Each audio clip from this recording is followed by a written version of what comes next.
সুস্থতা আল্লাহর দেওয়া একটা বড় নেয়ামত। এই কথাটা আমরা প্রায় বলি, কিন্তু সত্যিকার অর্থে কতটা উপলব্ধি করি। যখন আমরা সুস্থ থাকি তখন মনে হয় এটাই স্বাভাবিক, এটাই প্রাপ্য। কিন্তু একবার অসুস্থতা আমাদের ছুঁয়ে গেলে তখনই বুঝতে পারি একটু শান্তিতে ঘুমানো কত যে বড় নেয়ামত। দুনিয়ার সব সম্পদ, টাকা পয়সা, ভালোবাসা কিছুই ভালো লাগে না যদি শরীরটা ভালো না থাকে। তাই আল্লাহ তাআলার দেওয়া এই অমূল্য নেয়ামতকে অবহেলা না করে কৃতজ্ঞ থাকা উচিত। নিজের শরীরের যত্ন নেওয়া, সুস্থ থাকার চেষ্টা করা, এটাও এক ধরনের ইবাদত। আসসালামু আলাইকুম। সবাইকে স্বাগত জানাই আজকের ভিডিওতে। আশা করছি যে যেখান থেকে দেখছেন সবাই ভালো আছেন এবং সুস্থ আছেন। আলহামদুলিল্লাহ আমিও ভালো আছি, আল্লাহর রহমতে, আপনাদের সবার দোয়া ও ভালোবাসায়। আসলে যে পরিস্থিতিতেই থাকি না কেন আল্লাহর কাছে শুকরিয়া আদায় করতে হবে, আলহামদুলিল্লাহ বলতে হবে। কয়দিন ধরে শরীরটা একটু খারাপ লাগছে। এর আগের ভিডিওতে আমার একজন প্রিয় আপু কমেন্টে লিখেছিলেন যে আপু আপনার শরীরটা কি খারাপ, কথা শুনে বোঝা যাচ্ছে। আসলে শরীরটা একটু খারাপ যাচ্ছে, মাথা ব্যথা, তারপরে কেমন যেন একটা অস্থিরতা, সব কিছু মিলিয়ে খারাপ লাগা আর কি। তো তারপরেও শুয়ে বসে তো আর কাটানো সম্ভব না, কাজগুলো করে যেতে হয়, নিজের প্রতিদিনের যে কাজগুলো থাকে। আর সেই সাথে এই যে ভিডিও বানানো, এটাও তো আমার প্রতিদিনেরই কাজের রুটিন। তো এই যে আমি আজকে হচ্ছে সকালে নাস্তা খাওয়ার পরে এই কাজগুলো করছি আর আপনাদেরকে সাথে নিয়ে। তো ঘরটা যদি এলোমেলো থাকে, শরীর মন দুটোই ভালো থাকে না, ওইভাবে ভালো লাগে না কিছু। তাই যখনই একটু সময় সুযোগ পাই, ঘর এলোমেলো থাকলে সেগুলো গুছিয়ে নেওয়ার চেষ্টা করি, গুছিয়ে নেই শরীর যদি খারাপ হয় তারপরেও। আর আমি কেমন জানি মনে হয় শরীর খারাপ থাকলেও কাজ করে যেতে হবে, এরকম একটা ব্যাপার। মানে আমি যদি 5 মিনিট শুয়ে থাকি তখন মনে হয় যে ওই কাজটা তো পড়ে আছে, তার থেকে উঠে এই কাজটা করে নেই। এটা হলো আমার মায়ের কাছ থেকে পাওয়া মনে হয়। আমার মাও এরকম। আমার মা যখন বেশি অসুস্থ থাকে তারপরেও কিন্তু শুয়ে থাকে না, সে তার কাজগুলো করেই যায়, তার মতো করে কাজে ব্যস্ত থাকার চেষ্টা করে। আর আমিও এরকমই, যদি শরীরটা খারাপ লাগে তখন মনে হয় যে বেশি করে কাজ করি। আর কাজ করতে করতে আবার শরীরটাও যখন বেশি ক্লান্ত হয়ে যায় তখন তো একটু শুয়ে থাকতেই হয়। তো এই যে আমি সকালে নাস্তা খাওয়ার পরে কিছুটা সময় শুয়েছিলাম, তারপরে এই কাজগুলো করে নিচ্ছি। শরীর যতই অসুস্থ থাকুক না কেন ঘরের কাজগুলো ফেলে রাখতে পারি না কেন জানি। তো এই কাজগুলো করে নিতেই হবে, এরকম একটা অভ্যাস হয়ে গেছে আমার মধ্যে। আর যারা গোছানো পরিপাটি থাকতে পছন্দ করে, তাছাড়া পরিষ্কার পরিচ্ছন্ন থাকতে পছন্দ করে, তারা কিন্তু অসুস্থতা নিয়েও কাজ করে যায়। এই যে আমি, শরীরটা অনেকটাই খারাপ, তারপরেও শুয়ে বসে থাকতে পারি না। মনে হয় যে এই কাজগুলো একটু করে নিই, তারপরে আবার একটু রেস্ট নিব। তবে হ্যাঁ, এটা সত্যি কথা যে নিজের সুস্থতা তো সবার আগে, নিজের শরীরটা ঠিক রাখতে হবে সবার আগে, তারপরে না সংসারের কাজকর্ম। আর এই যে আমরা মেয়েরা এটা কিন্তু চিন্তা করি না যে শরীরটা খারাপ থাক, এই কাজগুলো করার দরকার নেই। আমরা চিন্তা করি যে না, এই কাজগুলো গুছিয়ে নিয়ে তারপরে রেস্ট নিই। আসলে সত্যি কথা বলতে সুস্থতা আল্লাহ তাআলার দেওয়া বড় একটা নেয়ামত। এই কথা আমরা অনেক সময় বলে থাকি কিন্তু উপলব্ধি করি না। যখন আমরা সুস্থ থাকি তখন মনে হয় যে এটাই স্বাভাবিক। আর যখন অসুস্থ হয়ে পড়ি তখন মনে হয় যে আরে আমি যদি সুস্থ হতাম, আরে কবে আমি সুস্থ হব, এরকম একটা ব্যাপার। তো দুনিয়ার আসলে কোনো সম্পদ বলেন, টাকা পয়সা, ভালোবাসা বলেন, কিছুই ভালো লাগে না যদি শরীরটা ভালো না থাকে।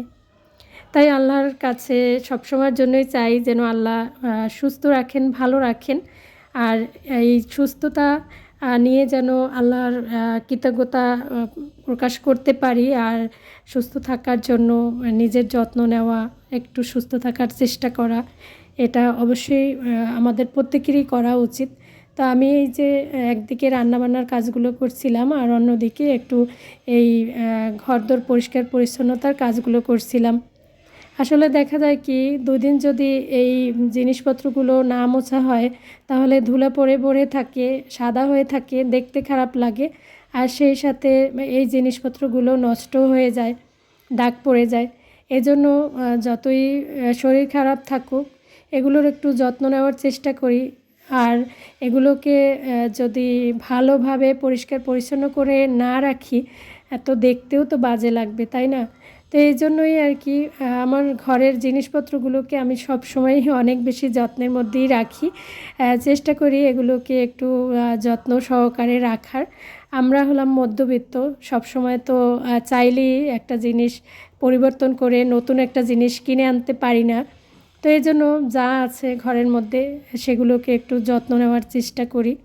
এটা শুধু আমি কেন, প্রতিটা মধ্যবিত্ত ফ্যামিলির মেয়েরাই করে থাকে, বউরাই করে থাকে যে আমার এই জিনিসটা আছে এটা যেন নষ্ট হয়ে না যায়। কারণ এখন এই জিনিসটা আছে, এই জিনিসটা চাইলেই আমি পরিবর্তন করে নতুন আরেকটা জিনিস কিনে আনতে পারবো না। তার থেকে যা আছে সেগুলোকে যদি একটু যত্ন সহকারে রাখি তাহলে অনেক দিন পর্যন্ত ভালো থাকবে।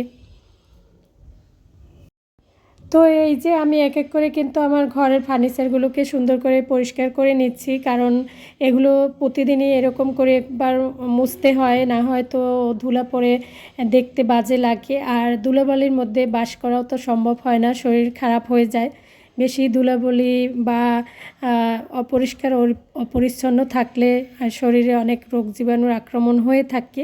এই চিন্তা করে শরীরটা যদি একটু খারাপও থাকে তারপরেও ঘরটাকে একটু পরিষ্কার পরিচ্ছন্ন করে গুছিয়ে রাখতেই চেষ্টা করি। তো এই যে এক এক করে সব গুছিয়ে নিয়ে হচ্ছে ঘরটাকে সুন্দর করে ঝাড়ু দিয়ে নেব। ভাবছিলাম যে আজকে ফ্লোরটা মুছে নেব, কিন্তু আজকে আর মুছতে পারিনি। শরীরটা যেহেতু একটু খারাপ আছে সেজন্য। আর কিছু কাপড় চোপড় ভিজিয়েও রেখেছি, সেগুলো ধুতে হবে। আমি দেখা যায় কি প্রতিদিন যেটুকু কাপড় চোপড় ময়লা হয় সেটুকু প্রতিদিনই ধুয়ে নেওয়ার চেষ্টা করি। এতে করে আর কি অনেক বেশি কাপড় চোপড় ময়লা জমা হয় না। আর ঘরে কিন্তু ময়লা কাপড় চোপড় জমে থাকলে ঘরটাও দেখতে খারাপ লাগে, মানে এলোমেলো লাগে বা নিজের কাছে একটু খারাপ লাগে যে এই কাপড় চোপড়গুলো জমা হয়ে গেছে অপরিষ্কার, এগুলো কখন ধোবো। তার থেকে আমি চেষ্টা করি যে প্রতিদিন অল্প অল্প করে কাপড় চোপড়গুলো ধুয়ে নিতে। তো রান্নাবান্না কিছু করে নিয়েছি, আর বাকি রান্না এই তো একটু ডাল রান্না করব আর কি, আর সেই সাথে দুধ জাল করে নেব। তো এগুলো বসিয়ে দেব। ডালটাকে আমি ভিজিয়ে রেখেছিলাম কিছুক্ষণ আগে ডাল ভিজিয়ে রাখলে একটু তাড়াতাড়ি করে সিদ্ধ হবে আর গ্যাসের চাপটা একটু কম লাগবে আর কি। দেখা যায় কি যদি সাথে সাথে ডালগুলোকে রান্না বসিয়ে দেই অনেকটা সময় লাগবে সিদ্ধ হতে। আর এমনিতেই তো এখন গ্যাসের সমস্যা চলতেছে, ওইভাবে কিন্তু গ্যাসের দামটা অনেক বেশি বেড়ে গেছে। সব কিছু মিলিয়ে তো হিসেব করেই চলতে হয়।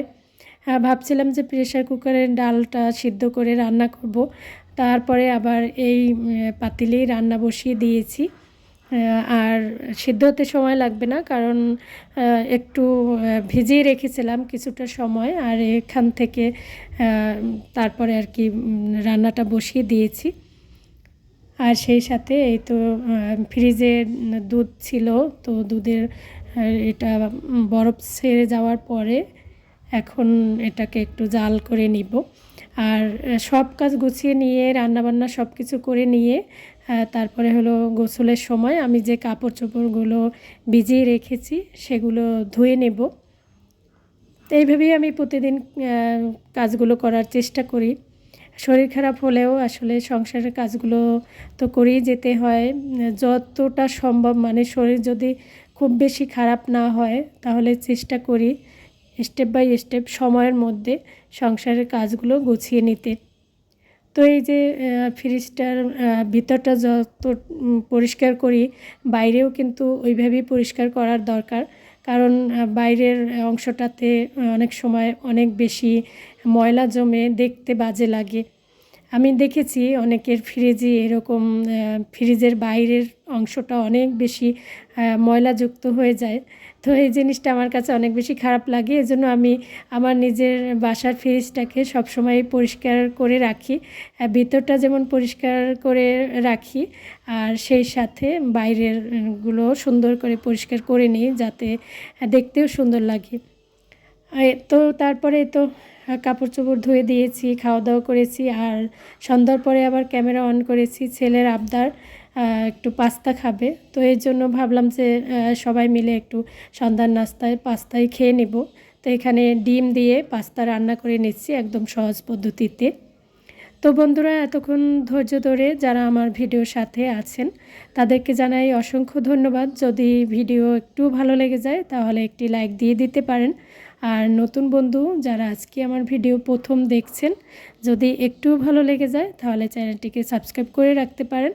আর যারা অলরেডি আমার চ্যানেলটিকে সাবস্ক্রাইব করে রেখেছেন, সবসময় আমাকে সাপোর্ট করছেন, তাদের সবাইকে জানাই অসংখ্য ধন্যবাদ। মন থেকে অনেক অনেক দোয়া, অনেক অনেক ভালোবাসা।